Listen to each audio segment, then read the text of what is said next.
عليكم. عليكم السلام يا فندم ورحمة الله وبركاته. ازيك يا شيخنا؟ الله يسترك يا حبيبي. كنت عايز اسال حضرتك كده على سؤال. انا بالنسبه لوالدي لسه متوفي بقاله 4 شهور. الله يرحمه وابويا وجميع موتانا يا رب. ربنا يخليك يا دكتور. احنا 10 اخوات. ايوه اللهم صل على النبي. 4 ستات.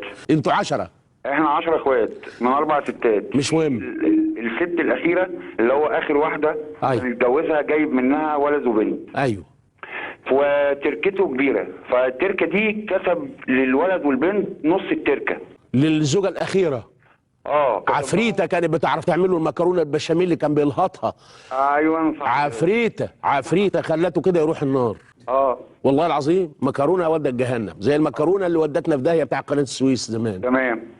يعني انا يعني عايز اعرف، يعني احنا اتكلمناها وهي طبعا مش موافقه، بتقول لك هو كده اللي هيتحاسب، انا ماليش دعوه، هو اللي هيتحاسب. مش شوف بقى بعد ما اكلته المكرونه وقالت له يا اغلى عندي من نور عينيا، دلوقتي بتقول لك يغور في ده يتحقق ان شاء الله ربنا يوديه النار. وانا مالي؟ انا كنت غصبته ولا ضربته على ايده؟ هو عمل كده وهو حر في ماله، يتحاسب حاسس له عندي حاجه، انا ماشيه قانوني. مبروك عطيه يا محمد في الموعظه الحسنه بقول لها اتقي الله وامسكي اللي عمله جوزك لابنه وبنته منك وقطعيه واحرقيه بجاز وسخ قذر، لان الكلام ده يغضب ربنا، وجوزك واللي خلف منك بيقلب ابيق في جهنم دلوقتي. وقطعي الهبل اللي عمله الراجل اللي ضحكت عليه بحته رقصه دقيقتين ومكرونه.